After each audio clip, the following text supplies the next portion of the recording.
আল্লাহর রাসূল বলেন, যার ভিতরে তিনটা বদ অভ্যাস আছে জান্নাতে যেতে পারবে না। যত বড় হাজি হোক, নামাজিওয়ালা হোক, যত বড় আলগা দরবেশ হোক। এক নম্বরে, যার ভিতরে হিংসা আছে। যেমন আল্লাহ কাউকে শিক্ষিত বানাইছে, আপনি হিংসা করতেছেন আল্লাহ তারে কেন শিক্ষিত বানাইলো, আমারে করছে কি আল্লাহ। যাকে আল্লাহ সম্পদ দিয়েছে, আপনি হিংসা করে বলতে আছেন আল্লাহ তারে কেন সম্পদ দিল। তিন নম্বরে রাসূল বলেছেন, যে অহংকারী করে, ব্যবহার খারাপ করে, এমন কোয়ালিটির মানুষগুলো জাহান্নামে যাবে। সাহাবীরা সাবধান, এই বদ গুণগুলা যেন তোমাদের ভিতরে না থাকে। এবার রাসূল বলেন, আলা উখবিরুকুম বিআহলিল জান্নাহ, আমি কি বলবো জান্নাতে কারা যাবে। সাহাবীরা বললেন, বালা ইয়া রাসূলুল্লাহ, বলবেন। আল্লাহর রাসূল বলেন, জান্নাতে তারা যাবে যারা সহজ সরল দিলের অধিকারী। সুবহানাল্লাহ বলেন, সহজ সরল দিলের অধিকারী। ইয়াউমা লা ইয়ানফাউ মালু ওয়ালা বানুন ইল্লা মান আতাল্লাহা বিকলবিন সালিম।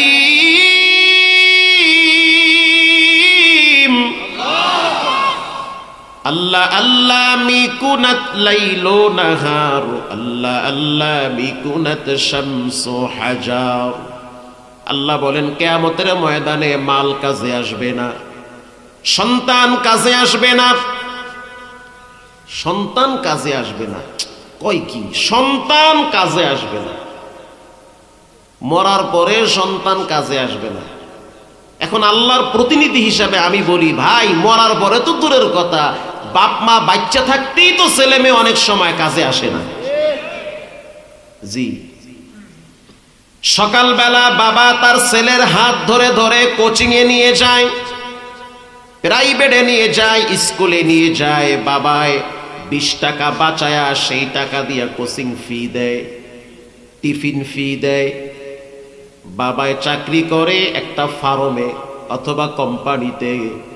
প্রতি মাসে মাসে সিদ্ধান্ত নেয়, চাকরি আমি ছেড়ে দিব, বসের ব্যবহার খারাপ। কথা ঠিক না?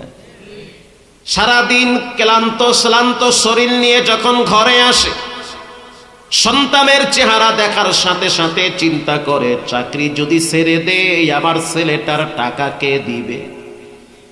সন্তানের চেহারার দিকে তাকাইয়া বসের ধমকগুলা বাবায় নীরবে হজম করে আর গোপনে গোপনে কাঁদে। একে বলে বাপ। এই ছেলেটা লেখাপড়া করার পর শিক্ষিত হয়, পরীক্ষার ফিস দিবে, টাকা নাই। মা কানের দুল বিক্রি করে, নাকের ফুল বিক্রি করে, স্বর্ণের আংটি বিক্রি করে, গোপন স্টাজেই টাকা ছিল সেগুলাও মা পুরাটাই ছেলের হাতে দিয়ে দেয়। এই ছেলে লেখাপড়া দেশে শেষ করে বাহিরে যায়, কানাডায় ডিগ্রি নেয়, বিভিন্ন দেশ থেকে ডিগ্রি নিয়ে দেশে আসে। একটা সময় দেখতে পাই শিক্ষিত ছেলেরা মা বাবাকে অবজ্ঞা করে, অবহেলা করে, বৃদ্ধাশ্রমে পাঠায়া দেয়। এত কষ্ট বাবার গেল কই? এজন্য রব্বুল আলামিন বলেন, ইয়াউমা লা ইয়ানফাউ মালু ওয়ালা বানুন, কিয়ামতের ময়দানে সন্তান কাজে আসবে না, সম্পদ কাজে আসবে না। ইল্লা মান আতাল্লাহা বিকলবিন সালিম, যার অন্তরে কোনো হিংসা নাই, অহংকার নাই, আমি ভাব নাই, যার অন্তরটা বিনয়ী, নম্র, ভদ্র। আল্লাহ বলেন, এমন ফ্রেশ অন্তরওয়ালা ব্যক্তিদেরকে আমি ডেকে ডেকে জান্নাতুল ফেরদাউসের গেট দিয়ে ভিতরে ঢুকায়া দিব। দিলটাকে বড় বানান, ফ্রেশ দিলের অধিকারী হন, মানুষকে বুকে টানতে ভালোবাসেন, দূরে সরায়েন না। প্রিয় ভাইরা আমার, আল্লাহর নবী একদিন মসজিদের বারান্দায় বসা, ইন দি মিন টাইমে একজন ব্যক্তি উজু করে জুতা হাতে নিয়ে মসজিদে নববীতে ঢুকতেছে। আপনাদের কি কষ্ট হয়? আল্লাহর রাসূল বলেন, সাহাবীরা দেখো, যেই ব্যক্তি জুতা হাতে নিয়ে ভিতরে আসতেছে, নিঃসন্দেহে ওই ব্যক্তিটা রবের জান্নাতের মেহমান হবে। সুবহানাল্লাহ। বাইতে গিয়ে কইেন। আল্লাহর নবীর সাহাবী মুআজ ইবনে জাবাল বলেন, আমি আশ্চর্য হয়ে গেলাম, কি খুশনসিব, আল্লাহর নবীর মুখে শুনছি সে নাকি আল্লাহর জান্নাতের মেহমান হবে। কি এমন গোপন আমল আছে? মুআজ ইবনে জাবাল মাগরিবের নামাজ শেষ করার পরে তার পিছনে পিছনে বাড়িতে গেছে। যাওয়ার পরে বলল, ভাই, আজকের রাত্রটা যদি আমি তোমার বাসায় মেহমান হই, তোমার কি কোনো প্রবলেম আছে? বলে, না, কোনো প্রবলেম নাই, আমার স্ত্রীও ঘরে নাই, বাচ্চারাও নাই, তারা বেড়াইতে গেছে শ্বশুর বাড়ি, থাকতে পারো, অসুবিধা নাই। মুআজ ইবনে জাবাল বলেন, আমি আর ওই নবীর সাহাবী একই বিছানায় শুয়ে পড়লাম। ইশারের নামাজ পড়ল, রাত্রিবেলা তাহাজ্জুদও পড়ে নাই। আমি তো ঘুমাই নাই, আমি খেয়াল করি, দেখি সে এক্সট্রা কি আমল গোপনে করে। ফজরের নামাজের আজান যখন কানে ভেসে আসলো, আমি তাকায় দেখলাম সে ঘুম থেকে জাগ্রত হয়ে উত্তম রূপে উজু বানায়া, এরপরে আমাকে ডেকে উজু করায়া মসজিদে নববীর দিকে নিয়ে গেল। নামাজ শেষ হইল, আবার দেখলাম সে উটেরে পানি খাওয়ায়, দুম্বারে পানি খাওয়ায়, বকরিরে পানি খাওয়ায়। জহুর পর্যন্ত সে জমিনে চাষাবাদের জন্য ব্যস্ত হয়ে গেল। আমি সর্বক্ষণ তাকে ফলো করি, দেখি সে গোপনে কি আমল করে। এভাবে আমি একটানা 3 দিন তার বাড়িতে মেহমান ছিলাম।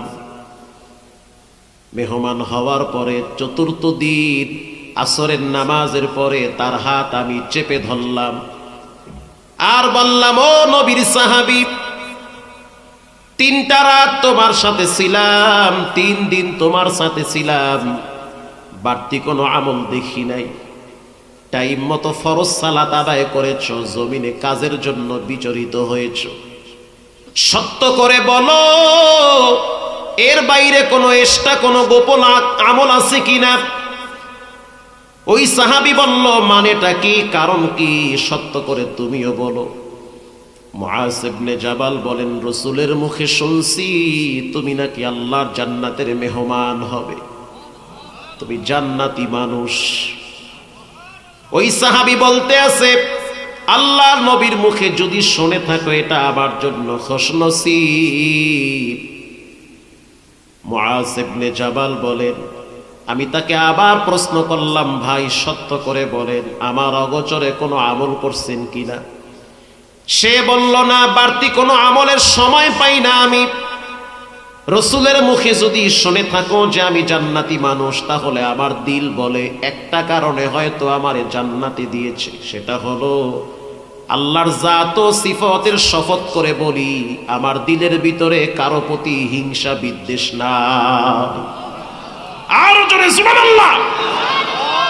আমার দিলে কারো প্রতি হিংসা বিদ্বেষ নাই।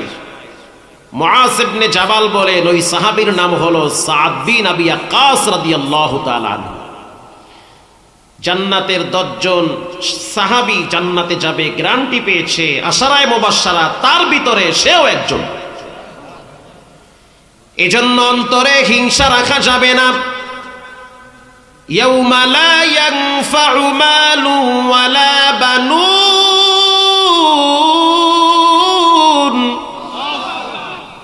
ইল্লা মান আতাল্লাহা বিকলবিন সালিম। বিচারের ময়দানে সন্তান কাজে আসবে না, সম্পদ কাজে আসবে না, কলবে সালিম, একমাত্র পবিত্র আত্মাটা কাজে আসবে। প্রিয় ভাইয়েরা আমার,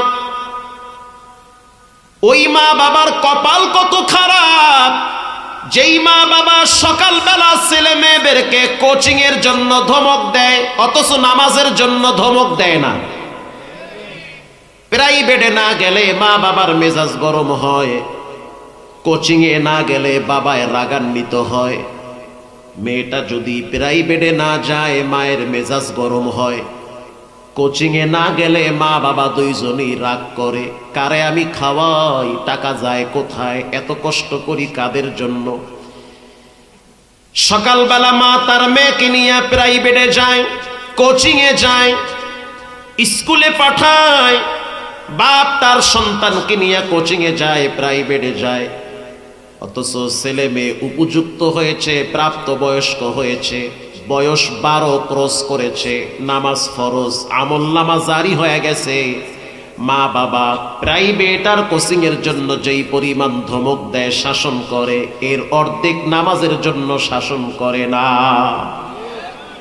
এই ছেলে মেয়ে যদি শেষ বয়সে আপনারে কষ্ট দেয়, এটা আপনার হাতের কামাই। জি, শেষকালে আইয়া কয় হুজুর একটা তাবিজ দেন, পোলা মাইয়া কথা হলে না। আমি বলি তাবিজের অ্যাকশন নষ্ট হয়ে গেছে, ফু দেন, ফুর অ্যাকশন নাই, একবারই খাই, কোন বাড়ি কি খাওয়ায় আল্লাহই জানে, আগের মতো ফুয়ে অ্যাকশন নাই। কি করা যায়? একটা ইট নিয়ে আহেন, ইট পইরা দিয়ে গলায় ঝুলাই রাখেন। কে হুজুর এটা কইলে? আমি তো শুরুতেই ভুল করছিলাম। রাগ করতেছেন? কষ্ট হয়?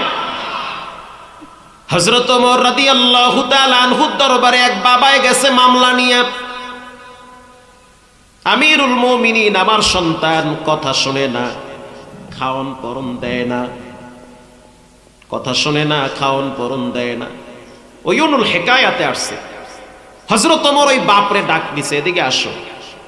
ছেলেকে ডাক দিছে, বাপ আর ছেলে দুইজনকে পাশাপাশি দাঁড় করাইছে।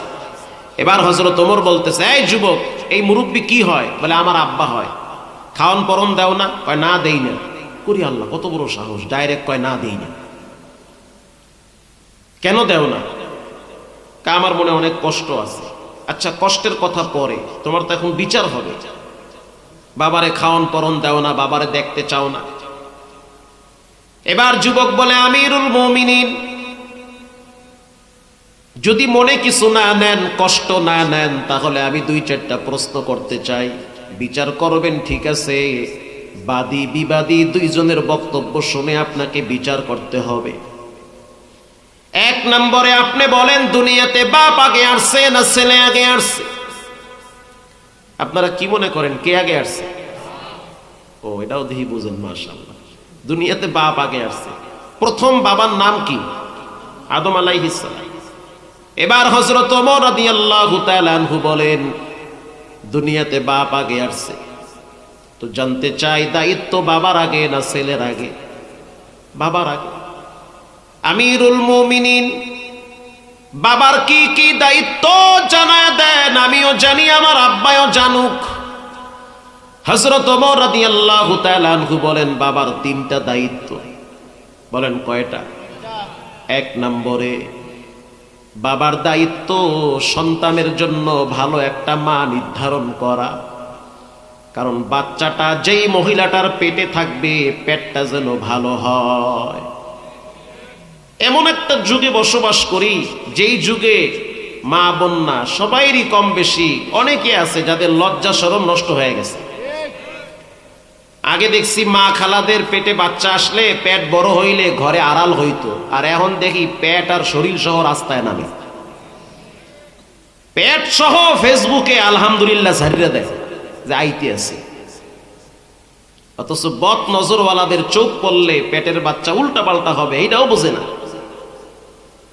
বাচ্চা দুনিয়াতে আসার পরে নিয়ে গেছে হুজুরের দ্বারে তাহানিক করাইতে। হাদিসের ভাষায় তাহানিক করাও, ফু দিয়ে আনো। হুজুরের দ্বারা নিয়েছে, হুজুর একটা ফু দিয়ে দেন। এমনি তো বউ পেটে বাচ্চা নিয়ে টিকটক বানাইছে, কোন ঝামেলা হয় আল্লাহই জানে। কথা কি বুঝতেছেন? হুজুরে কয় বাচ্চার নাম কি? কয় বাচ্চার নাম তুফান। করি আল্লাহ, কয় কি? হুজুরের জোতা থুইয়া মারছে দৌড়। হুজুর হাদিয়া নেবেন না? তোমার হাদিয়ার গুল্লি মারি, এই তুফানে আমার ঘর ভাঙছে 7 বার। হযরত ওমর রাদিয়াল্লাহু তাআলা আনহু বলেন, বাবার প্রথম দায়িত্ব ভালো একটা মা নির্ধারণ করা। বাবার 2 নম্বরের দায়িত্ব সন্তানের জন্য ভালো একটা নাম রাখা। কিয়ামতের ময়দানে প্রত্যেকটা সন্তানকে তার বাবার নাম ধরে আল্লাহ ডাকবে। যেমন আমার আব্বার নাম মহিউদ্দিন, আমার নাম মাহমুদুল হাসান। আল্লাহ ডাকবে, মহিউদ্দিনের বেটা আসো, 5টা বিষয়ের হিসাব আমার থেকে দিয়ে তারপরে যাও। আল্লাহু আকবার।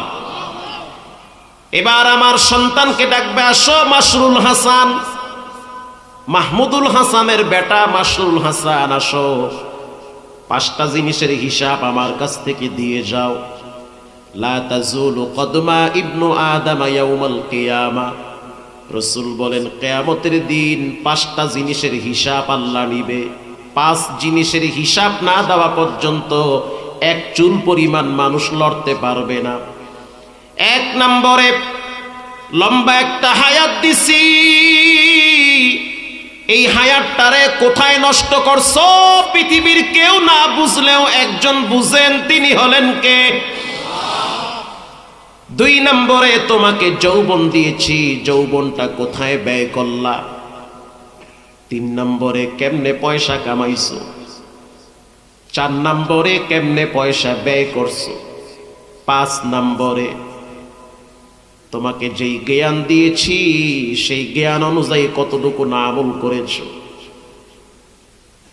5 ওয়াক্ত নামাজ পড়া ফরজ, এটা জানে না এমন কোন মানুষ এখানে আছে?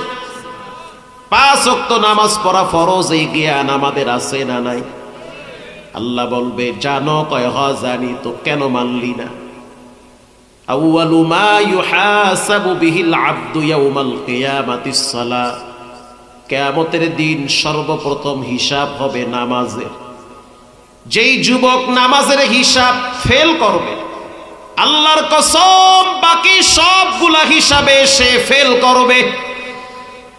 কেউ যদি নামাজের হিসাবে পাশ করে, আল্লাহর রাসূল বলেন, বাকি টুকটাক আমল যদি ত্রুটিও হয় রব সেটা মাফ করে দিবে। আমি যেই আয়াত আপনাদের সামনে তেলাওয়াত করেছি, আল্লাহ রাব্বুল আলামিন বলেন, ইয়া আইয়ুহাল্লাযীনা আমানুস্তাঈনু বিস-সাবরি ওয়াস-সালাহ।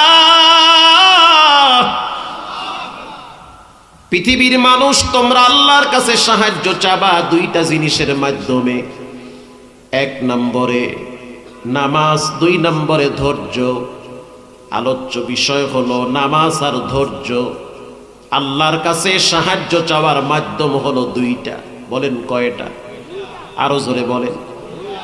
1 নম্বরে নামাজ, বলেন 1 নম্বরে কি? 2 নম্বরে ধৈর্য, বলেন 2 নম্বরে কি? তাহলে আপনি বাবার দরবারে, খাজার দরবারে, কেবলার দরবারে গিয়ে চাইলে লাভ কি? লাভ হবে যখন আপনি মসজিদে গিয়ে নামাজ পড়ে ধৈর্য ধরে রবের কাছে চাবেন, ওই আওয়াজটা শুনবেন কে? আল্লাহ রাব্বুল আলামিন বলেন, আমার কাছে সাহায্য চাওয়ার মাধ্যম হলো 2টা, নামাজ আর ধৈর্য। ফাতেমা রাদিয়াল্লাহু তাআলা আনহা জুমার দিন আসরের নামাজের পরে তিনি মাগরিব পর্যন্ত ঘরের কোনায় বসে থাকতেন জায়নামাজের উপরে। মাগরিব পর্যন্ত তিনি জায়নামাজে বসে বসে চোখের পানি ঝরাইতেন আর বলতেন, আল্লাহ, আপনি আমাকে নবীর পরিবারে জন্মগ্রহণ করিয়ে সম্মানিত করেছে, আপনি আমার জীবনে হযরত আলীকে দিয়ে সম্মানিত করছেন, আপনি আমার 2টা সন্তানকে জান্নাতের সব যুবকদের সর্দার বানাইছেন, এটা আমার জন্য খুশনসিব। কিন্তু আমি হিসাব করে দেখলাম আমাকে কবরে যেতে হবে একা, থাকতে হবে একা। আমার আব্বা আমাকে বলেছে, ইয়া ফাতিমা তু ইনকিযি নাফসাকি মিনান নার, ও ফাতেমা, নিজেকে জাহান্নামের আগুন থেকে বাঁচাও।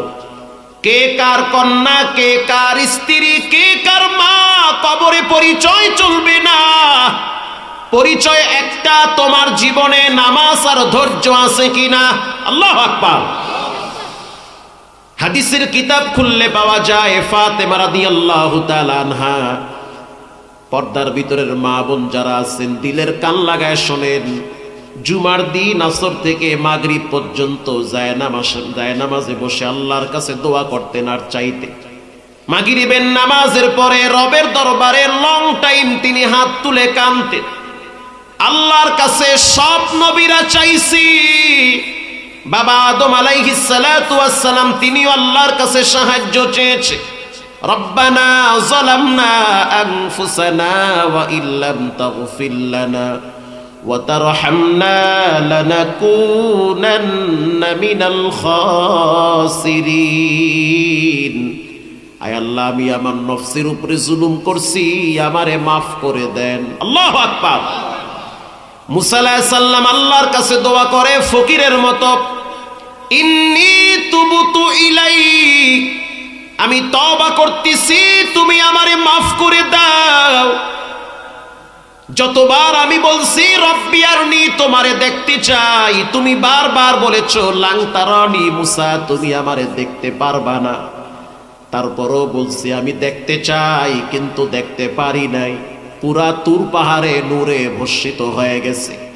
এবার মুসা আলাইহিস সালাম আল্লাহর কাছে তওবা করে মাফ করে দেন, আমার ভুল হয়েছে। ইউনূস আলাইহিস সালাতু ওয়াস সালাম তিনি যখন মাছের পেটে গেলেন, তখন তিনি আল্লাহর দরবারে দোয়া শুরু করলেন, লা ইলাহা ইল্লা আনতা সুবহানাক ইন্নী কুনতু মিনাজ জালিমিন।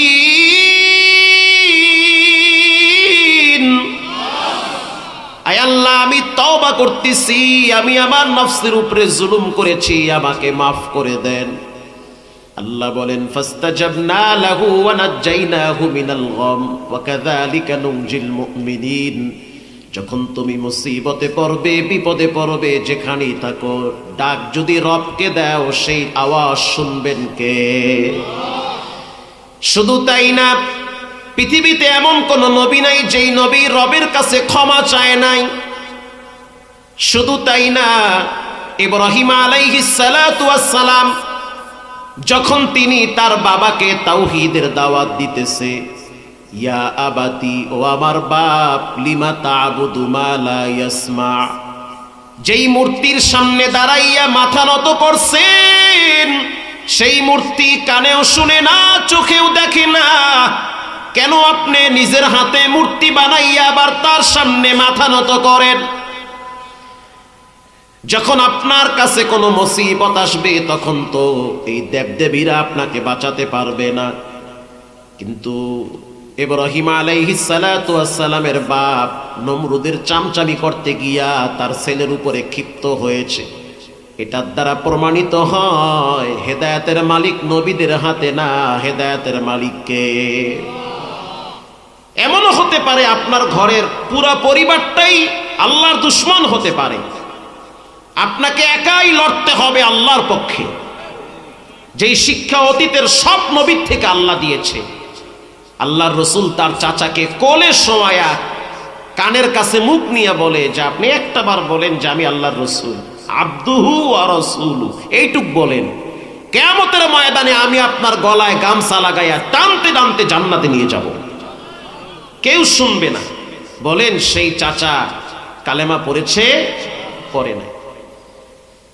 নূহ আলাইহিস সালাম তার সন্তানকে দাওয়াত দেয়, ও সন্তান, আল্লাহর আযাব বড় শক্ত, যেইভাবে তুফান আসতেছে তুমি কিন্তু ধ্বংস হয়ে যাবে। নৌকা বানাইছি, নৌকার উপরে উঠো, তোমাকে আল্লাহ গজব থেকে বাঁচায়া দিবে। নূহ আলাইহিস সালামের নিজের ঔরসজাত সন্তান বলে, আমি তুফানের সাথে মোকাবেলা করব। আউযুবিল্লাহ না নাউযুবিল্লাহ? তুফানের সাথে মোকাবেলা করবে। নূহ আলাইহিস সালাম আবার বলে, বাবা, আমি যা দেখি তুমি কিন্তু তা দেখো না, পাগলামির জায়গা না, আল্লাহর আযাব থেকে বাঁচতে পারবা না, উঠো নৌকায়। তিনবার যখন সন্তানকে বয়ান করল, আল্লাহ বলেন লাইসা মিন আহালি, খবরদার এরপরে আর সন্তানকে ডাকা যাবে না, দেখবো কিভাবে তুফানের সাথে লড়ে। পাহাড়ের কিনারায় দাঁড়াইয়া হাত বড় করে দাঁড়িয়ে আছে। প্রথম তুফান যখন ধাক্কা মারছে পাহাড়ের সাথে, নূহ সন্তান কেনানকে আল্লাহ চ্যাপ্টা লাগায় ফেলাইছে। লূত আলাইহিস সালাতু ওয়াস সালামের স্ত্রীকে বারবার দাওয়াত দেয়, আমি লূত, তুমি আমার বিবি, খবরদার আল্লাহর সাথে দুশমনি করিও না। কিন্তু লূত নবীর স্ত্রী জাহান্নামে যাবে, রবের সাথে নাফরমানি করে। ইব্রাহিম নবীর বাপ সে আল্লাহর সাথে বিদ্রোহ ঘোষণা করেছে। ইব্রাহিম নবী বারবার তার হাতেও ধরে পায়ে ধরে আল্লাহকে চিনেন, রসুলকে চিনেন, আল্লাহর বাণী গ্রহণ করে নেন। এবার তার বাবা বলে ক্বারা আরাগিবুন আনতা আন আলিহাতি ইয়া ইব্রাহিম, ইব্রাহিম তুমি কি আমার দেবদেবীর সাথে নাফরমানি করতেছ, আমার দেবদেবীর বিরুদ্ধে তুমি আওয়াজ তুলেছ, তাহলে শুনে নাও। ওয়াহজুরুনি মালিয়া, আমি তোমাকে পাথর মেরে হত্যা করব অথবা তোমাকে দেশ ছাড়া করব। ইব্রাহিম নবী বাবার সাথে রাগ করে নাই, বাবার সামনে অনুরোধ করে বলল ক্বালা সালামুন আলাইক, ও আমার আব্বা আপনি আমাকে জন্ম দিয়েছেন, আপনার সাথে বেয়াদবি করা যাবে না। বাপ যদি কাফেরও হয় তারপরও সে তোমার বাবা, মা যদি পতিতালয়ের বেশ্যাও হয় তারপরও সে তোমার মা, তার সাথে বেয়াদবি করা যাবে না।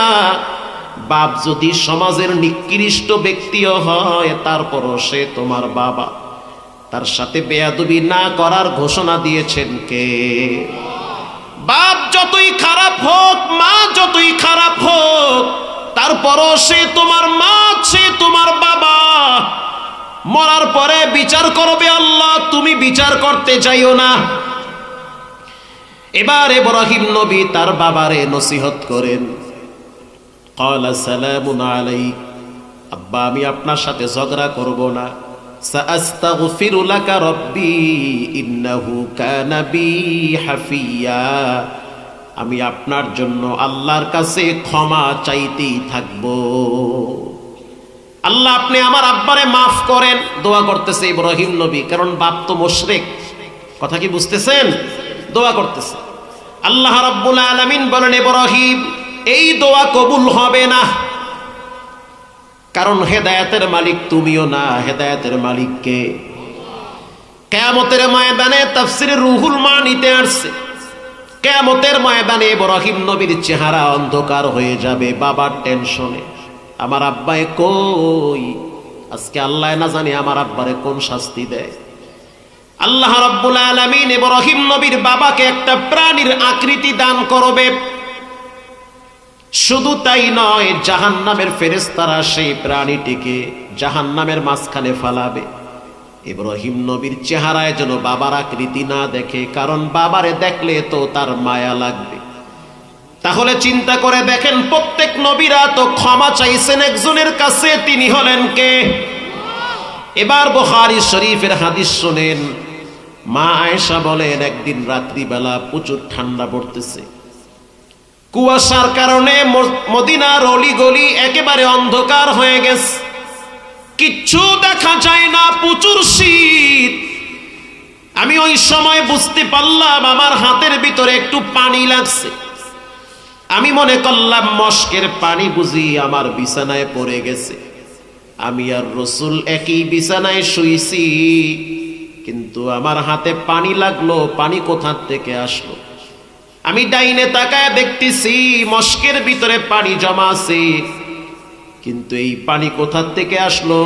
আমি আস্তে করে নজর করে দেখলাম রাসূলুল্লাহ সিজদায় পড়ে কাঁদতেছেন, আর তার চোখের পানি বায়া বায়া পড়তেছে। আমি আয়েশা উযু বানাইয়া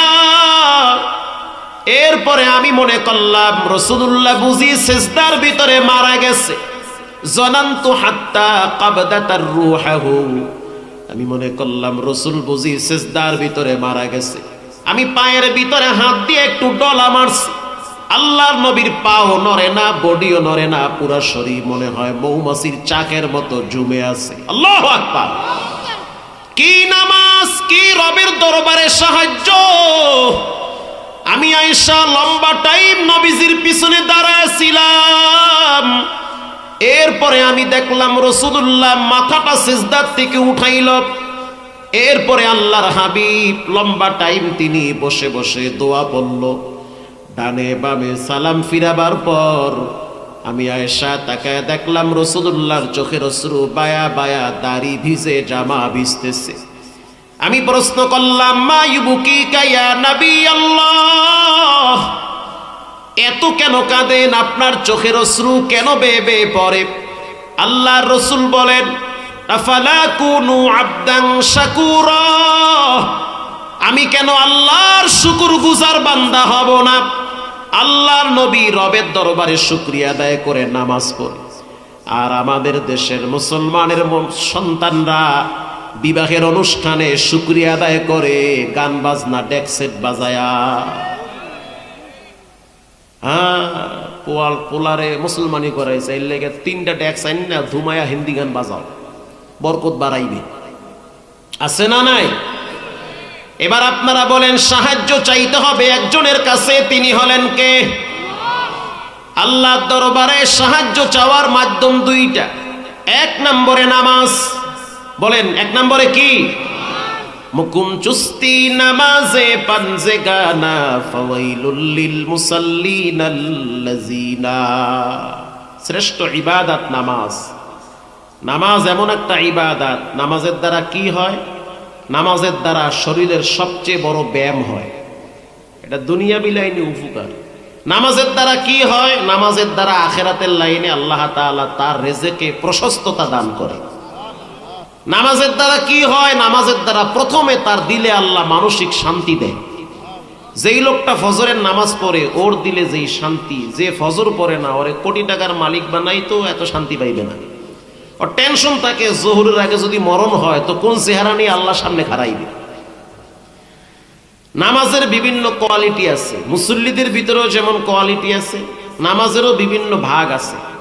ফরজ নামাজ, সুন্নত নামাজ, ওয়াজিব নামাজ, সুন্নতে মুআক্কাদা, আছে না নাই? তো মুসল্লিদের ভিতরেও কিছু মুসল্লি আছে শুকুর আলী। শুকুর আলী মানে হেরা শুকুর করে নামাজ পড়ে, আর বাকি সপ্তাহে পড়ে না।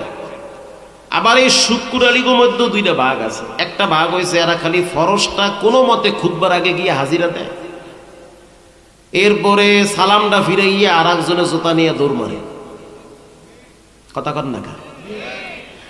আর এক কোয়ালিটির আছে যে এরা জুমার দিন গিয়ে আগে ভাবসাব দেখে যে মসজিদে খাওয়ান টাওয়ান আছে কিনা। যদি দেখে মিষ্টি আর জেলাপি আছে, ফরজও পড়ে, সুন্নতও পড়ে, 2-4 রাকাত নফলও পড়ে। ইমাম সাহেবকে কিও ভাই জান না কাকা, আল্লাহর ঘরে বয়ে থাকলে সওয়াব বেশি না? কিসের সওয়াব? খাওয়ার লোকে বয়ে রয়েছে নাই? আরে ভাই, কেরানীগঞ্জে জুমার দিন মিষ্টি নিয়ে মারামারি করতে গিয়ে একটা জায়গায় ডেট বানাইয়া লাইছে। আবার কিছু মুসল্লি আছে যে মরার ডরে নামাজ পড়ে। এই বুঝি মরণ আইছে, এই ডরে তাড়াতাড়ি টুপি টেপি যা আছে চিরা বিরা কোনো মতে মাথায় দিয়ে আল্লাহরে দেখে, আল্লাহ আমি তো ভালো হয়ে গেছি। যেমন গত 2-3 বছর আগে লঞ্চে বরিশাল যাইতেছে, তো লঞ্চে উঠে দেখতে আসি সবাই টাস খেলায়, বেশিরভাগই টাস খেলাইতেছে। এত বড় বড় দাড়ি নিয়ে টাস খেলায়, লুডু খেলায়, গ্রাম বোর্ড, হিন্দি গান চলতে আছে, সব মাইয়া পোলা বউ বেডি মিল্লা বয়ে বয়ে দেখতে আছে। ও মাইয়াও দেখে, বাপেও দেখে, কি সাপ! হ্যাঁ, লজ্জা শরম আছে? খাইছে সব, লজ্জার মাথা খাইয়ে লাইছে। তা আমরা 2-4 জনে গিয়ে কইলাম, চাচারা নামাজ পড়বেন না? যার নামাজ হেদ্দারে, যার কবর হেদ্দারে। কথা তো ঠিক আছে, যার নামাজ হেদ্দারে, যার কবর হেদ্দারে। আচ্ছা ঠিক আছে, একবার কইয়ে লাভ নাই, অকুত্তাল্লা সোজা হইবে না। বইয়ে বইয়ে টিভি দেখবে, বইয়ে বইয়ে তাস খেলাইবে। নামাজের কথা কইলি কইবে আমার কাপড়ের সমস্যা। কে তোমার কাপড়ে কি আরেকজনে মরছে? কথা কর না কা? প্যান্টের সমস্যা। কেন তোমার প্যান্টে কি সমস্যা? তোমার প্যান্ট তুমি পড়ছো, আরেকজনে কি মুইতে দিয়েছে যে তোমার প্যান্টের সমস্যা? মুসলমানের প্যান্টের সমস্যা হবে কেন? সে তো মুইতে পানি লয়। কথা কর না কা? তা সমস্যা কি তোমার? সমস্যা ওখানে না, সমস্যা আমার মনে। তো নামাজ শেষ, ওই 4 তলায় কেবিনে গিয়ে হুইয়ে রইছি। চাঁদপুর মোহনায় গিয়ে হঠাৎ, ভাই ইকুর একটু কমায় দেন, মাশাআল্লাহ ইকুর একটু কমায় দেন, মনিটরের সাউন্ডটা একটু দেন। 4 তলায় গিয়া শুয়ে রইছি। চাঁদপুর মোহনায় কিন্তু যে কোনো লঞ্চ গেলে একটু ডাইনে বামে লড়াচড়া করে, বিশাল মুখ, যেখানে ইলিশ মাছের বাচ্চা দেয়। হঠাৎ ঝড় তুফান শুরু হয়েছে, লঞ্চ দেখিও খাট লড়ে, ফ্যান লড়ে, এসি হুদ্দা লড়ে। সমস্যা কি? কি লঞ্চের ভিতরে কি জিন আছে নাকি? পরে দরজা খুললে দেখি ওরে আল্লাহ, তুফানের বাড়ির ঠেলায় নিচ তলায় দেখলাম পানি ঢুকতে আছে। একটু পরে দেখলাম ওই চাচারা বড় বড় দাড়ি নিয়ে যে তাস খেলাইতেছে, অনেকে দেখলাম মাথায় চিরে টুপি দিয়ে লম্বা একটা তসবি লইয়া উপরে উঠতে কয় সব্বি আলা সব্বি আলা সব্বি আলা, মানে সুবহান আল্লাহ রব্বি আলা আলা ভুললে গেছে। সেইটা যে পড়া লাগে কোন জায়গায় সেইটাও ভুললে গেছে, কারণ মরণ যখন গুনাই যায় তখন কিন্তু দোয়া কালামও মনে থাকে না। কথা ঠিক না বেটি? চাচারে কইলাম কি ও চাচা? বাবা অবস্থা খুব খারাপ, আল্লাহ যেন ইমানের সহিত মরণ দেয়, তো এশারের নামাজ কই? কান ধরছি আর জীবনে নামাজ ছাড়ুন না। তাহলে এরা হইছে মরার ডরে নামাজ পড়ে। কথা কন না কেন? গত বছর ডিসেম্বরের 1 তারিখ জামালপুর থেকে বয়ান করে ঢাকায় ঢুকতেছি, তো ফজরের নামাজ পড়লাম সাভার বেবি স্টার মসজিদে। তো ভিতরে ঢুকতে পারতেছি না, জন্মের শীত কুয়াশা, কিন্তু মানুষের এত গ্যাদারিং, উজুখানায়ও জায়গা নাই, সিরিয়ালে খাড়াই রয়েছে উজুখানা করতে গিয়ে। উজুমান আল্লাহ, এই আমার এই বয়সে তো আমি জীবনে দেখিনি ফজরের টাইমে উজুখানায় সিরিয়াল ধরা লাগে। সিরিয়াল ধরা লাগে, ট্যাঙ্কির পানি তো কমে না, উজুই করতে হয় না মানুষে, মুসল্লি নেই ফজরের টাইমে। তো খাদেমরা কইলাম এত মুসল্লি? তা হুজুর রেডি আইছে মরার ডরে মসজিদে, একটু আগে ভূমিকম্পে ধাক্কা মারছে, টের পান নাই, বিল্ডিং লড়ছে। এই পোলাফান্ডি চিন্তা করছে বিল্ডিং এ সিপাই পুরে মরিয়া লাভ কি, মসজিদে গিয়া দরবেশ হইয়া মরবে। এরে কয় মরার নামাজ, এরে কি কয়? তো এইরকম নামাজ পড়লে হইবে? আবার হেদিন কবে জানি এক মসজিদে নামাজ পড়লাম, তাবলিগ আলাদা করছে কি ধৈর্য একটা রলে হয়েছে মসজিদে নামাজ পড়। আমি পারি না, তা পারবি ভালো কবি বল। নামাজে খারাইছে, হঠাৎ মোবাইল বাজতে পড়ছে, মুই নামাজে আছি পরে ফোন রে। আল্লাহু আকবার, নামাজ আছে, শেষ নামাজ। তো অনেকে নামাজ তো জানি না, এখানে যদি আমি 10 জন রিজিকাই দোয়াই কোন কবে হুজুর এটা খায় না, মাথায় দেয় আল্লাহ জানে। এরকম এক মজার কথা, কষ্ট হয় আপনাদের? 3 পণ্ডিত পদ্মা নদী পাড়ি দিবে, তেনোটাই পণ্ডিত, তেনোটাই নামাজ পড়ে না, কিন্তু এমন সিফায় পড়ছে এখন না মরে না বাঁচে। এরকম কিছু সময় হয় না? নদী পার হওয়ার সময় নদীর মাঝখানে গেল, হঠাৎ নদীর মাঝখানে ঝড় তুফান শুরু হয়ে গেছে। এবার 3 জন পণ্ডিত চিন্তা করলো যে কিভাবে নদী পার হব। সূর্য ডুবে যাচ্ছে, মাগরিবের টাইম হয়ে গেছে, হয়তো ওপার যেতে পারবো না। বরাবর না গিয়া দেখি নৌকা আস্তে আস্তে সাগরের মোহনার দিকে যায়। এবার 3 জনে বলল জীবনের শেষ নামাজটা পড়ালো, একটু পরেই তো মাছের পেটে যাওয়া লাগবে, মাগরিবের নামাজ পড়ে নাও, কমপক্ষে মাগরিবের ফিদার থেকে তো বাঁচা যাবে। 3 জনে পরামর্শ করলো ঠিক আছে, তো নামাজ পড়াইবে কেডা? ইমাম সাহেব হইবে কেডা? কইছে এটা বেশি ফটর ফটর করে এটার সামনে দে। এবার এক পণ্ডিত সামনে গিয়ে আল্লাহু আকবার সূরা ফাতিহা শেষ করে স্টার্ট দিছে, কুল ইয়া আইয়ুহাল কাফিরুন।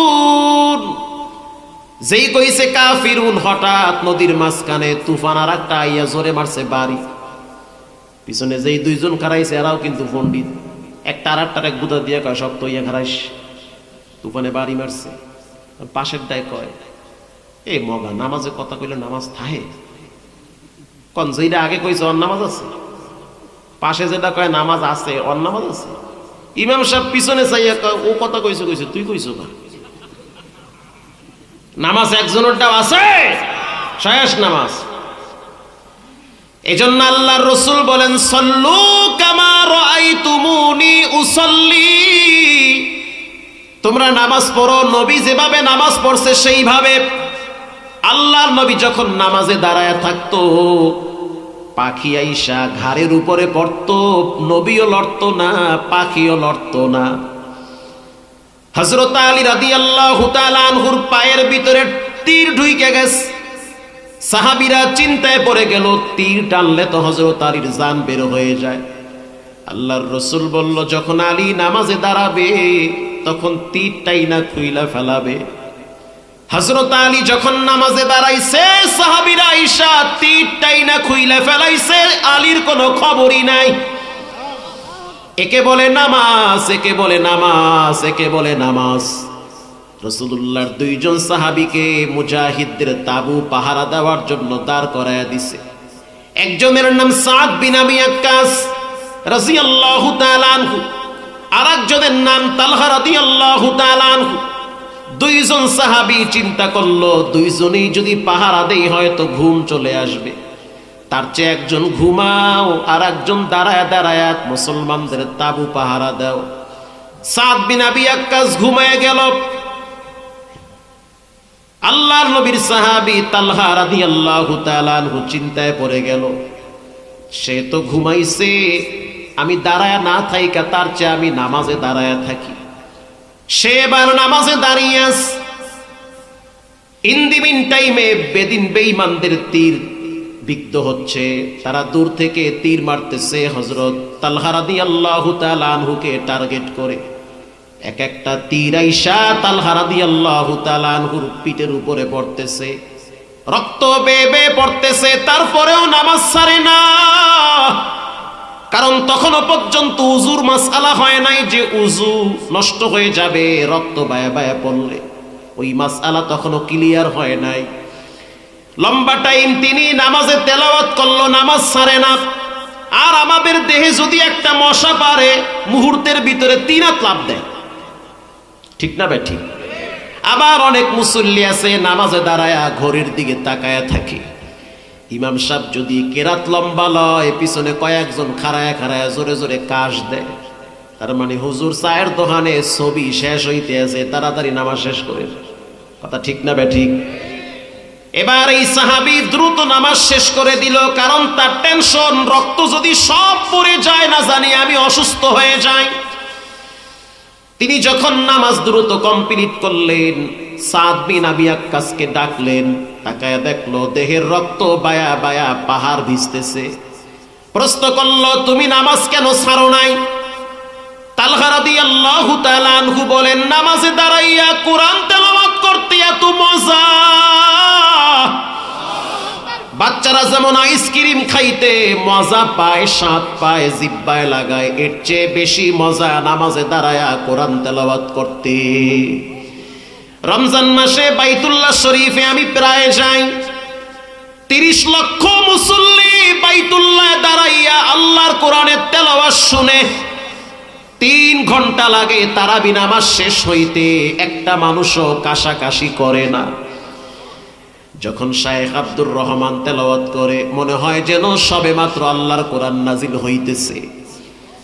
যখন শায়েখ ইয়াসিদ দুসারি তেলাওয়াত করে, তরুণ ইমাম, যুবক ইমাম, মাঝখানে একবার জালেমের বিরুদ্ধে কথা বলতে গিয়ে চাকরি চলে গিয়েছিল।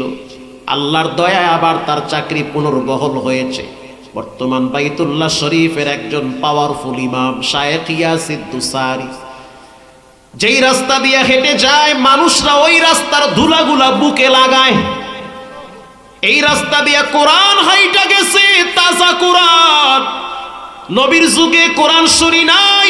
ইয়াসিদ দুসারি যখন কোরআন পড়ে তখন মনে হয় জিবরাইল আয়াত নাজিল করে। এত মজা লাগে নামাজে কোরআন তেলাওয়াত শুনতে পড়তে। কোরআনের মজা বুঝতে হইলে রমজানে বাইতুল্লাহে থাকা লাগবে। কারণ মানুষ দাঁড়ায় দাঁড়ায় কোরআন পড়ে, বাচ্চারা নামাজের ভিতরে দাঁড়ায় দাঁড়ায় চোখের পানি ছেড়ে কাঁদে। প্রিয় যুবক ভাইয়েরা আমার, জীবন চলে গেল, কোনোদিন নামাজ ছাড়া যাবে না। 2 নম্বরে ধৈর্য ধরা লাগবে। ধৈর্য 3 প্রকার। আমি একেবারেই শেষের দিকে চলে আসছি, বিরক্ত হবেন না, কষ্ট হয়। 10-15 মিনিট আপনাদের থেকে একটু সময় নেই। ধৈর্য 3 প্রকার। বলেন ধৈর্য কয় প্রকার? 1 নম্বরে আস-সাবরু আলা তাআ, ইবাদতের ক্ষেত্রে ধৈর্য ধরা। ইশারের নামাজ পড়ছেন, আবার ফজরের নামাজ পড়া লাগবে, কষ্ট কিন্তু মোটেও কম না। শীতের ভিতরে কম্বল ফালাইয়া ঠান্ডা পানি দিয়া উজু কইরা কুয়াশার ভিতরে মসজিদে গিয়া হাজিরা দেওয়া ধৈর্যের দরকার। আবার ফজরের নামাজের পরে অপেক্ষায় থাকা লাগবে জোহরের নামাজ। আস-সাবরু আলা তাআ, আস-সাবরু আলাল মাসিবা। বলেন ধৈর্যের সহিত নামাজ পড়ো। 2 নম্বরে গুনাহের ক্ষেত্রে নিজেকে বাঁচায় রাখাটা ধৈর্যের পরিচয় লাগে। যখন আপনাকে একটা মেয়ে গোপনে প্রেমের প্রস্তাব দিচ্ছে, আপনি জানেন তার সাথে দেখা করতে গেলে আমার পাপ হতে পারে, আপনি স্পষ্ট জানায় দেন, ইন্নী আখাফুল্লাহ, আমি একজনকে ভয় করি। তিনি হলেন কে? রাসূলুল্লাহর একজন সাহাবী হযরত ওমর রাদিয়াল্লাহু তাআলা আনহু, তার শাসন আমল চলতেছে। একজন ধৈর্যশীল যুবকের ঘটনা শুনেন। যুবকের বাবা আছে, মা নাই। তো বাবার এত ভক্ত, নিজের হাতে প্রতিদিন সকালবেলা বাবার হাতে পায়ে তেল লাগায় দেয়। বাবায় খুব খুশি। জুমার দিন একদিন যুবক বাবার হাত পায়ের নখ কেটে দিতেছে। এবার তার বাবায় আনন্দে আত্মহারা হয়ে বলতে আছে, বাবা তুমি আমার সন্তান, এটা আল্লাহর দেওয়া নেয়ামত, আবার নেককার সন্তান। তোমার মা নাই তো কি হয়েছে, তুমি আমার যে খেদমত করো, তোমার প্রতি আমি এত খুশি, আমার দিল বলে তোমার জন্য রব জান্নাতের গেট খুলে রাখছে। এবার সেই বাবা বলতে আছে, সন্তান বলো তোমার জন্য আমি কি দোয়া করতে পারি। আল্লাহর রাসূল বলেছেন, সন্তানের জন্য বাবায় যদি দোয়া করে সেই দোয়া রব ফিরাইয়া দেয় না। তা আমি তোমার আব্বা, বলো কি দোয়া তোমার জন্য করতে পারি। এবার যুবক বলতে আছে, বাবা আপনি আমার জন্য দুইটা দোয়া করেন। এক নম্বরে, আল্লাহ যেন আমাকে ঈমানের সহিত মৃত্যু দান করে। আরো জোরে বলেন, আমি ঈমানের সহিত মরতে চাই। এমন যেন না হয় যে হঠাৎ মৃত্যু, জবানে কালেমা আসতেছে না, হঠাৎ মরণ যেন আমার না হয়, আমি যেন ঈমানের সহিত মরতে পারি। দুই নম্বরে, আমার রব আমাকে যেন মৃত্যুর পরে জান্নাতে দুইটা এরিয়া দান করে, মানে দুইটা জান্নাত দান করে। জান্নাত মূলত একটা গেট হলো 8টা, কিন্তু বিভিন্ন এলাকা আছে, এরিয়া আছে, স্তর রয়েছে। আল্লাহু আকবার। এবার সেই মুরব্বী দোয়া করতে আছে, মালিক আপনি আমার সন্তানকে মাফ করে দেন, আমি আমার সন্তানের উপরে খুশি। আমার সন্তান আমার মাথায় তেল লাগায় দেয়, কাপড় ধুয়ে দেয়, আমার সন্তান আমার হাত পায়ের নখ কেটে দেয়, আমি আমার সন্তানের উপরে খুশি আছি। তুমিও খুশি হয়ে যাও, তুমি আমার সন্তানকে মৃত্যুর সময় ঈমান নসিব করিও। পিছনে সন্তান বলতে আছে আমিন, তার মানে দোয়া কবুল করেছেন কে? এবার বাবা বলতে আছে, আল্লাহ তুমি আমার সন্তানের মনের আশা পূরণ করো, তার মৃত্যুর পরে দুইটা জান্নাত তাকে দান কইরো। ছেলে বলতে আছে আবি। এই সন্তান প্রতিদিন এক মাজুজি, তার বাড়ির গোলাম ছিল, সকালবেলা প্রতিদিন উটেরে পানি পান করানোর জন্য তার মালিকের বাড়িতে কাজে যেত। পাহাড়ি অঞ্চল, দেখতে অনেক সুন্দর, সুদর্শন যুবক, ক্যারেক্টার অনেক ভালো, ভালো জিনিসের প্রতি মানুষের নজর আছে না নাই। যাওয়া আসার পথে এক বংশীয় নারী, বংশীয় এক নারী তার চেহারার দিকে তাকায় বুঝলো নেককার যুবক। একদিন তাকে প্রস্তাব দিল, আমি তোমার সাথে একটু পার্সোনাল সময় কাটাতে চাই। যুবক বলতে আছে, ইন্নী আখাফুল্লাহ, আমি একজনরে সবচেয়ে বেশি ভয় পাই। চিৎকার মেরে বলেন, তিনি হলেন কে? মেয়েটা বলতে আছে, বুঝলাম আল্লাহরে ডরাও, তাহলে আমাকে 5টা মিনিট সময় দাও। মেয়েটা বলতে আছে 5টা মিনিট টাইম দাও। যুবক বলে, তোমার আমার মাঝখানে ইবলিস আইসা ধোকা দিয়া খারাপ রাস্তায় নিবে, কোনো সময় নাই, তুমি তোমার রাস্তায়, আমি আমার রাস্তায়। কিছুদিন পরে মেয়েটা আবার আইসা বলতে আছে, যুবক শুনে নাও, পুরা এলাকার ভিতরে সবচেয়ে তোমার ক্যারেক্টার অনেক সুন্দর, আমি অনেকভাবে খেয়াল করে দেখছি, তোমার জীবনের ভিতরে কোনো কলঙ্কের দাগ নাই, কিন্তু আমার দিলের ইচ্ছা আমি তোমার সাথে পার্সোনাল সময় কাটাবো। আরবি মানুষ কি চিন্তা আল্লাহই জানে। যুবক বলতে আছে, হবে না, আমার বাপ আমার জন্য মেয়ে দেখে রাখছে, জাত গোষ্ঠী বংশ নেককার একটা মেয়ে ঠিক করেছে, আমার পবিত্র যৌবন আমি তার হাতে উপহার দিব। আমার এই দেহের ভিতরে কলঙ্কের দাগ নাই, রক্তের ভিতরে কোনো হারাম স্পর্শ নাই। যেই মেয়েটাকে বিবাহ করব সেই মেয়েটা আমাকে একেবারেই পবিত্র পাবে, আর যেই মেয়েটার জন্য আল্লাহ আমাকে নির্ধারণ করেছে সেই মেয়েটাকে আমিও পবিত্র পাবো। আল্লাহু আকবার। এবার ওই মেয়েটা বলতে আছে, না, বিবাহ আমার সাথে হবে। যুবক বলতে আছে, সাবধান, আমার বাপ আমার জন্য মেয়ে দেখে রাখছে, ওখানেই বিবাহ হবে। এবার এই মেয়েটা যুবকের হাত জড়ায় ধইরা চাইপা ধরছে। যুবক বলতে আছে, আল্লাহ, একটা মেয়ে যদি আমাকে স্পর্শ করে, আমি তো পুরুষ, শয়তানের ধোকায় পড়ে যেতে পারি। গুনাহে লিপ্ত হওয়ার আগে তুমি আমার মৃত্যু দিও। খারাপ কাজে চরিতার্থ করার আগে আমার মৃত্যু হওয়াটা অনেক ভালো। মেয়েটা বলতে আছে, যুবক যদি চিল্লাচিল্লি করো তাহলে আমি বলবো তুমি আমাকে ব্ল্যাকমেইল করতেছো। যুবক বলতে আছে, আল্লাহ, দরজা সব বন্ধ হয়ে গেছে, তুমি ছাড়া আমার আর কোনো উপায় নাই। ইউসুফ আলাইহিস সালাতু ওয়াস সালামকে জুলাইখা যখন দরজার ভিতরে তালা লাগায় আটকায় রাখছে, যেই দিকে তাকায় সেই দিকে দেখতেছে নেকেড ছবি। এবার জুলাইখা তার খোদার ছবিগুলোর উপরে গামছা দিয়ে আটকায় রাখতেছে। ইউসুফ আলাইহিস সালাতু ওয়াস সালাম প্রশ্ন করতেছে, কি ব্যাপার, কার ছবি লাগাও? বলে, আমার খোদায় দেখলে তো লজ্জা লাগবে। ইউসুফ আলাইহিস সালাতু ওয়াস সালাম বলেন, সাবধান, তোমারে আমার এমন একজন খোদায় দেখতেছে যিনি অন্ধকার রাতে সূক্ষ্মভাবে ঘরেও দেখতে পারে। ইউসুফ আলাইহিস সালাতু ওয়াস সালাম সেই চার দেওয়ালের ভিতরে ঈমান বাঁচানোর জন্য দৌড় মারছে। সে জানে 7টা দরওয়াজায় তালা আছে, তারপরও সে চিন্তা করলো আমার কাজ দৌড় দেওয়া, চেষ্টা করা, আমার যৌবন পবিত্র রাখতে হবে। ইউসুফ নবী যখন দৌড় মারছে, আল্লাহ রাব্বুল আলামিন প্রত্যেকটা দরওয়াজার তালা টাস টাস করে খুলে দিয়েছে। বানোয়াট কিচ্ছা কাহিনী না, কোরআনের কথা। ওয়ামা উবাররিউ নাফসি ইন্নান নাফসা লাআম্মারাতুম বিসসুই ইল্লা মা রাহিমা রাব্বি। আমার কোনো যোগ্যতা নাই, আমার কোনো ক্রেডিট না, এটা আমার রবের দয়ায় হয়েছে। রব চাইছে বিদায় আমারে বাঁচাইতে পারছে। আল্লাহু আকবার।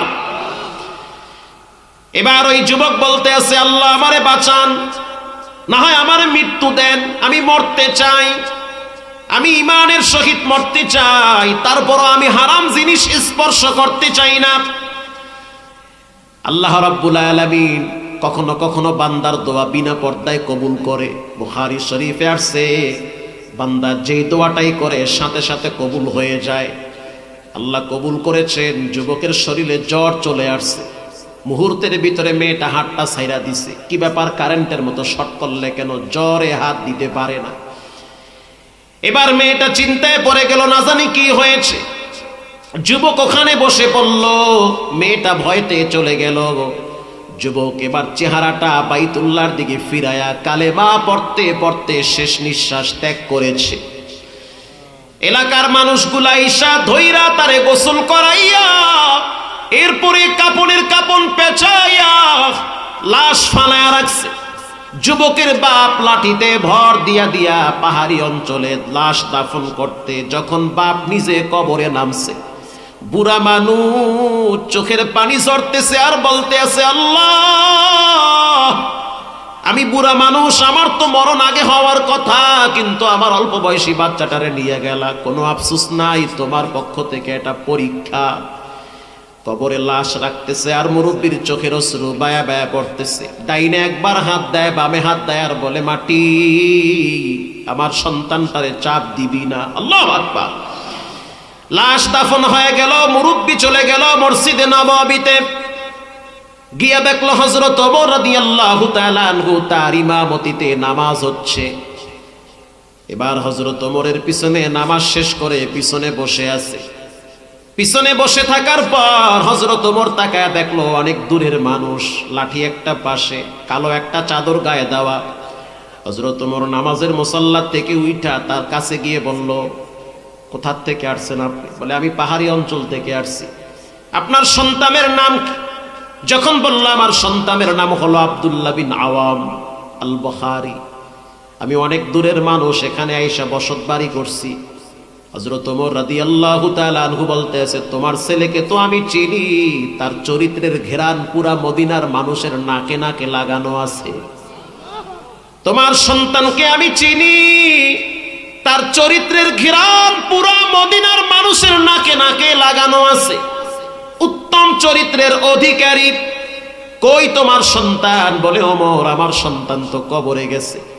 হযরত ওমর বলতে আছে কেমনে গেল? বলে শুনছি একটা মেয়ে নাকি বারবার ডিস্টার্ব করত, তো এক সময় তার জ্বর উঠছে, রাস্তায় পড়ে আছে পাহাড়ি অঞ্চলে, এরপরে দাফন দিয়া ফালাইছি।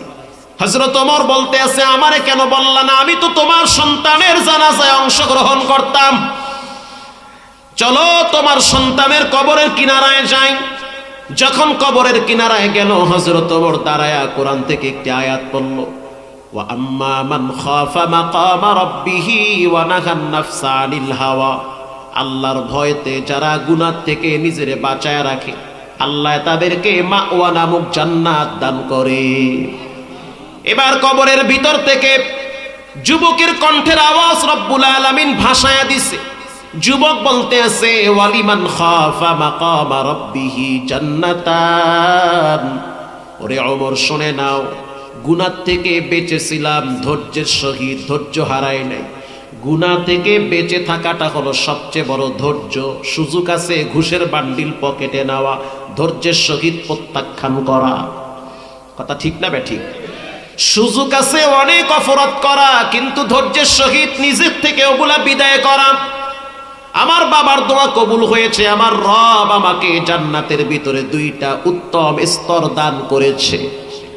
এজন্য যুবক ভাইরা আমার, আল্লাহর কাছে সাহায্য পাইতে গেলে দুইটা জিনিস লাগবে। এক নম্বরে নামাজ, দুই নম্বরে ধৈর্য, তিন নম্বরে আসসাবরু আলাল মাসিবা। সন্তান মারা গেছে, জোরে জোরে চিৎকার মাইরা কান্দেন না, ধৈর্য ধরেন। আপনার কাছে আপনার সন্তান যেই পরিমাণ ভালো থাকবে, রবের কাছে এর চেয়ে বেশি ভালো থাকবে। আব্বাস রাদিয়াল্লাহু তাআলা আনহু মরে গেছে, লাশ পড়ে আছে। জানেননি তার সন্তানের নাম কি? আব্দুল্লাহ, রইসুল মুহাদ্দিসিন, রইসুল মুফাসসিরিন। আব্দুল্লাহ ইবনে আব্বাস মারা গেছে। ইবনে আব্বাস যখন মৃত্যুবরণ করলো, ছেলে বসে বসে কান্দে। নবীজির চাচা মারা গেছে, ছেলে কাঁদতেছে। গ্রাম্য এক কৃষক আইসা বলতে আছে খায়রুল লিল আব্বাস আজরুকা বাদাহু ওয়াল্লাহু খায়রুম মিনকা লিল আব্বাস। কেন কাঁদো? তোমার বাপ তোমাদের কাছে যে যতটুকুন ভালো ছিল, তোমার চাইতে তোমার রবের কাছে এর চেয়ে বেশি ভালো থাকবে। আল্লাহু আকবার বলেন। ওরে সুবহানাল্লাহ, কয় কি? খায়রুল লিল আব্বাস আজরুকা বাদাহু আল্লাহু খায়রুম মিনকা লিল আব্বাসি। এক গ্রাম্য কৃষক আইসা বলতে আছে, এই আব্বাসের বেটা, নবীর চাচতো ভাই, কাঁদো কেন? বলে আব্বাই মারা গেছে। কয় তোমার বাপ তোমার কাছে যেই পরিমাণ ভালো থাকতো, কসম আল্লাহর, তার চেয়ে তোমার রবের কাছে আরো বেশি ভালো থাকবে। কান্দো না প্রিয় বাবারা আমার, অনেকের আব্বা আম্মা কবরে গেছে, কি করবেন? ফ্রিজ বোঝাই মাছ গোস্ত আছে, বাবায় মায় নাই, খাওয়াইতে পারেন না। পকেটে টাকা আছে, ঘরের ভিতরে ধান চাউল আছে, আপনার দাবি খাট্টায় আপনি ঘুমান, মা বাবা ঘুমাইতে পারে না, কবরের যাত্রী হয়ে গেছে। আছেন কোন মায়ের সন্তান, আল্লাহর নবীর ঘর মাদ্রাসার জন্য আব্বা আম্মার জন্য 1000 টাকা ফালায়া দিলাম,